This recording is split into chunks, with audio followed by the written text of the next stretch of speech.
Welcome to Brow Therapy, the podcast where the magic of beauty meets the raw, unfiltered stories of real life.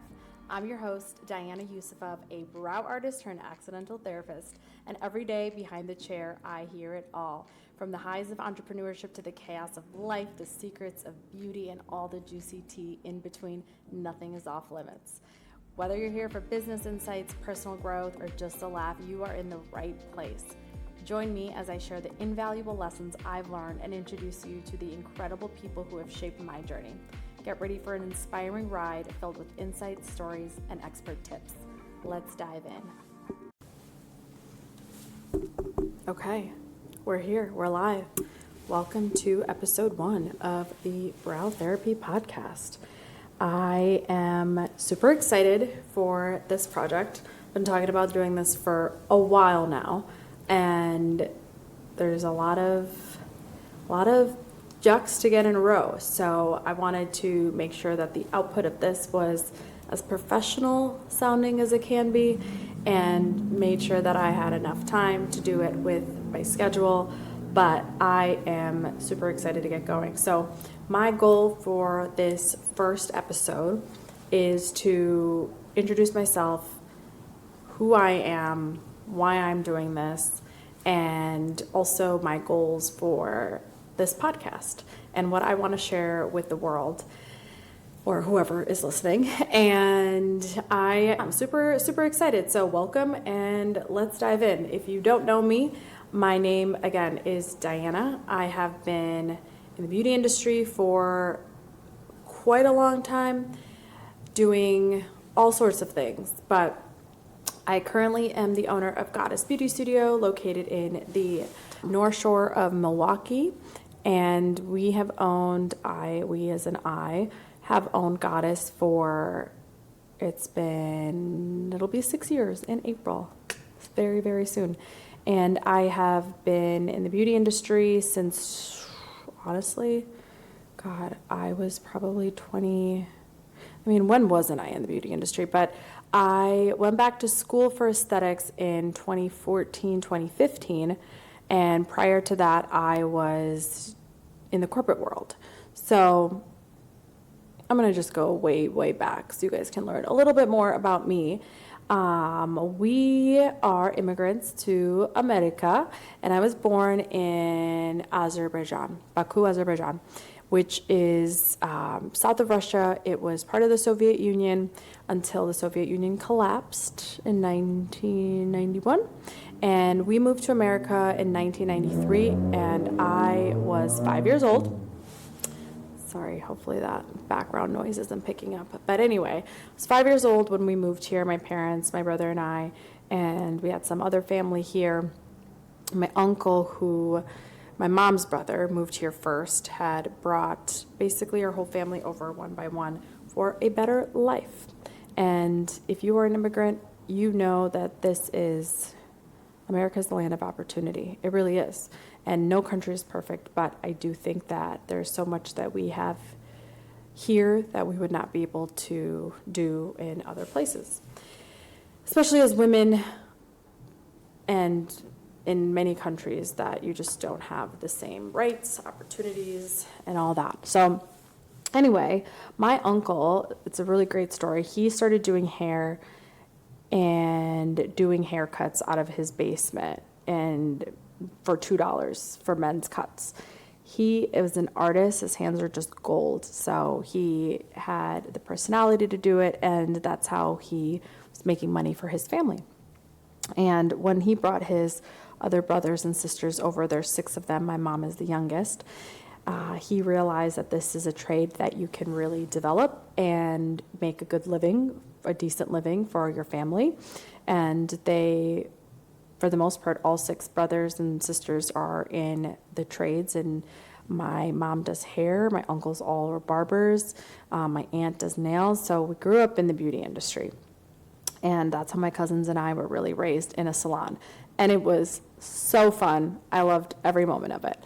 And personally, I've always just been somebody who loves makeup, beauty. I was that kid in middle school, high school that would always be doing my friends' makeup, hair, and all that.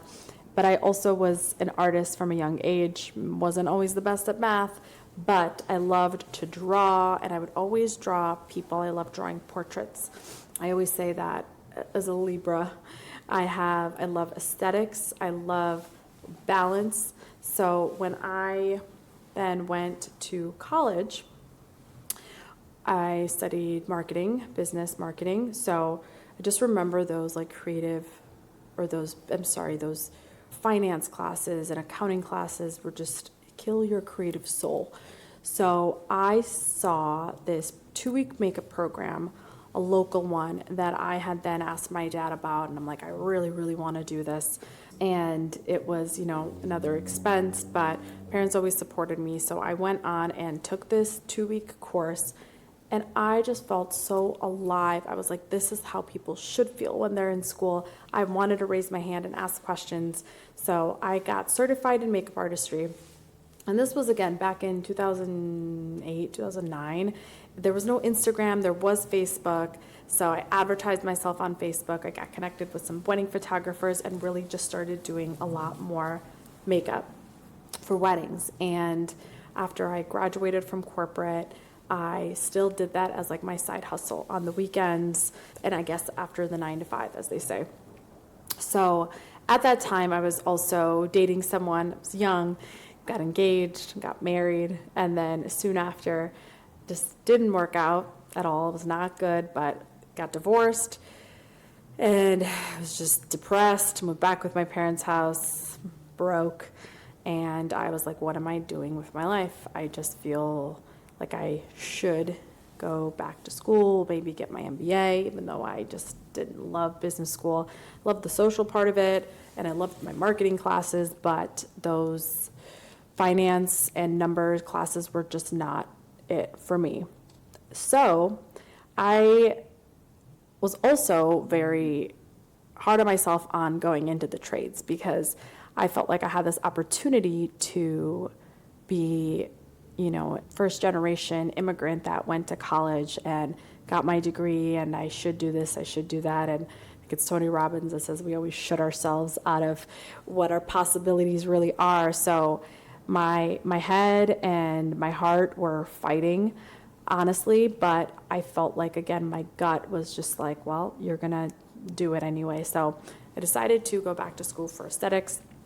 I was still living with my parents, so I was able to get a job that was just a little easier in the beauty industry, kind of more admin, call center job while I was in school, and still was doing makeup on the side as well. And as soon as I started my aesthetics program, I just was like, I love brows. I want to get my license just so I can wax eyebrows. And that was my intention. I felt like I just knew what I was doing. I just felt like, let me show you all how it's done. So I finished that program. It was, work long days, go to school at night, but it's just what you do. And then on the weekends, I did makeup, and I did that for about 7 months. After I finished that program, I had a few opportunities to work places, and there was one opportunity that was close to where I wanted to be, where my community was, and really like where I wanted to build. So I took that opportunity and was working there for about less than a year until another opportunity had come up to expand and finally do something. Like I don't like when people tell me to how to do my art. Like I've always been like that. Like I just wanted to do it my way. So, and I feel like that's what I try to instill and give the autonomy to the wonderful ladies that work with me too. Like, I don't want you to fit in this box on how to do your art.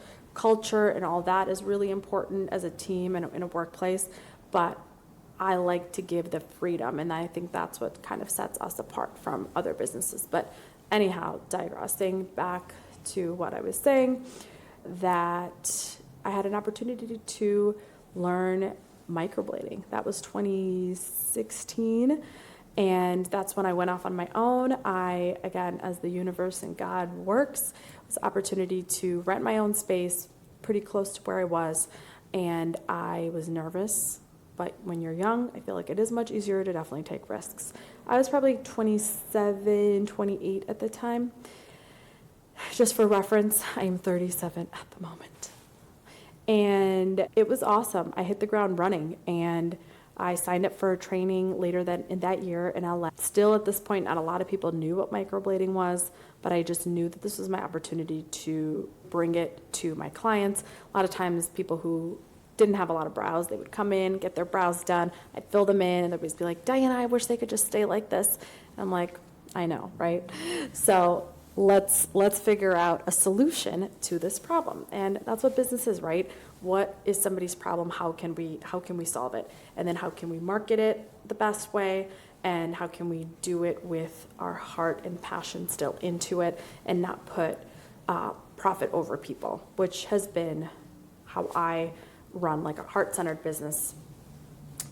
So that also hit the ground running, but I also think when you're in alignment with your assignment, things align and opportunities flow, and the universe, it just conspires to create these opportunities for you. So I became really well known. I built myself, my marketing background came into play. That really helped me, but also the community that I've built and the clientele I've built doing makeup for so long was a really great opportunity to really just create that perfect marriage of, I had my aesthetics license, with skincare as the background, and makeup where, color theory just like perfectly flowed, and it was just the perfect marriage.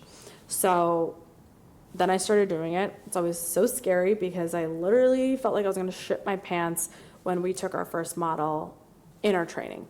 So I'm in LA, fly back, and then it's you're on your own. It's scary. So if there's people who can find a mentor now to do something like this, if this is something you are interested in doing, there's so much resources now, more than there ever were. But it's still scary. You're tattooing somebody's face, literally. And when I first started, again, nobody was really doing it. I had to navigate what department is this in? What kind of licensing do I get? What kind of liability insurance? It took me forever to find even somebody that would cover liability for this because it was new. Nobody really knew. Everyone was like, I don't know. So there was a lot of research and a lot of things that were done. And I appreciate all the people who I did ask, who did help me. And I always want to do the same now. And the people who didn't, just kidding. Anyway, we gotta learn the hard way. So then it was just, again, it was pretty amazing how much that grew. And I know after I went through a divorce, I told myself that I never want to rely on anybody again financially. And I never really thought that I could do I did think it deep down. I knew I was destined for greatness, but I just was so shocked still that I did this and really built myself and, have some of my dreams that have come true from not growing up that way or whatnot. And there's still so many opportunities, and there's been a lot of mistakes and a lot of growth. But then I had the opportunity to, as I was kind of outgrowing the space that I was in, to expand again, and this time to grow with a team, which was really fun, something I didn't know how to do. I just wanted to work with my friends. So I had expanded, and that is how Goddess Beauty Studio, or Goddess, came about. And I knew when I was rebranding, I wanted it to somehow incorporate my name and my background and the journey that I've been on, but not technically have my name in it. So as I was kind of brainstorming and thinking of names for my business, I was just thinking, I'm like, okay, the name Diana means goddess, naturally. So since we speak Russian, I'm like, I wonder if I could see how you would say goddess in Russian. So I Google it, and in Google, I see the spelling of the regular word, Goddess, and then underneath it was the phonetic spelling and how we spell it, the Gaddis, but I thought that was the Russian version. And I was like, oh, God, yes, perfect, different pronunciation. But it was actually the phonetic version, and the actual Russian word was something I didn't even know how to pronounce. So I'm like, okay, not that, but this is cool and this is unique. So I, of course, took that, put it into Instagram, just to see if it was taken at the time, if anyone else had done it, and it was available. And the one thing that showed up in the search was this beautiful quote. And I don't have it pulled up with me, but it was such a sign. It was just like a woman who is on her journey of transformation, helping others, bringing people up. And I was going through my own personal like transformation. I was really into yoga at the time, and in yoga there's the goddess pose. It was just so empowering, and I'm like, this is exactly how I want people to feel, and I want them to, after they get a service done or leave, feel better than they had walked in. Little things, and that I think has just made us so special, and our service is so special, but really how we make people feel. And that is always my goal with every service. I give it 100. And the days that I feel like I'm off or I burnt out, like when I don't, it kills me, because that is part of it. Like, I want to give that. That's what sets the time together apart. So grew the team, expanded again, blah, blah, blah, ups and downs, learned a lot throughout the way, share some more stories in between. But the most fun part of this journey is truly all the amazing freaking people that I've got to meet. Literally amazing people, the stories that I have heard. I am just like, what? You got to share this with the world. I got to share this with the world. And I feel like this is the goal of this podcast. Like, I want to be able to share, obviously it's great to hear people who we know, who've celebrities or athletes or whatever, who've done all this stuff. But like locally, are you kidding me? Incredible, from love stories to divorce stories to just everybody in between. I don't want to give away too much, but I learned so much. But also personally, I am somebody who I love anything personal development. Give me how I can be better leader, a better fiance, wife, person, friend. I just want to be better. I also love psychology. I love why people do the things they do. I love talking about relationships, why people do what they do in relationships. Again, I can speak from my own experience and want to share my journey of relationships, self-love, business, etc. But this is a platform that I would love to use, because sometimes people will leave the appointment and be like, Diana, I just felt like that was a therapy session. And I'm like, yes, I love that, because I want to pour into you all the things that I've learned. And I'll always be like, oh, read this book. Have you read this podcast, or listen to this podcast, and read this article, or look at this TikTok. Like, it's going to change your life. And I'm so passionate about that, and I want to help people. So I want this to be a platform to help people and have fun while doing it. Let me see. I just want to make sure I'm hitting these notes and not talking too much. ChatGPT, yes, it's the way to go. Sharing stories, lessons learned, importance of storytelling in the beauty community, highlight how stories can inspire and connect people. Yes, stories can inspire and connect people. I personally love podcasts. I love listening to podcasts. I love listening to people's stories. So inspiring. And I want to share mine, and I want to share the stories that I hear all the time. And I hope it can impact you in a positive way.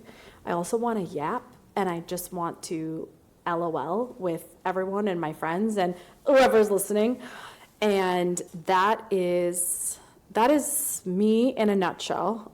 Certainly so much more information that we can dig through, and all the stories. And business is the biggest personal development journey of anyone's life, and I fucking love it, and I don't think I'd have it any other way. All my friends and I, we say we are unemployable at this point. If you are running your own business, I've always been like that. I've been compliant to some degree, but I'm like, I don't want to do it this way. I'm going to do it my way.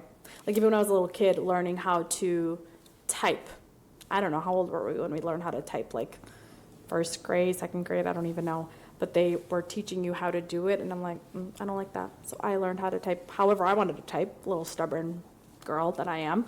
And I still do it that way, and it's probably not the best way to do it, but that's just my personality in a nutshell. So welcome again, and thank you so much for listening. Thank you for being patient with me on this journey. I'm already learning. I can see that I've gotten so much more comfortable at the end of this podcast than starting it. I was so stiff. I'm like, where do I look? What do I do? Is this even working? So for being patient with me on this journey, this is going to be a really awesome project, and I'm looking forward to see how it goes. So the next few episodes we have in line are really, really great. Signing off until then, and more to come.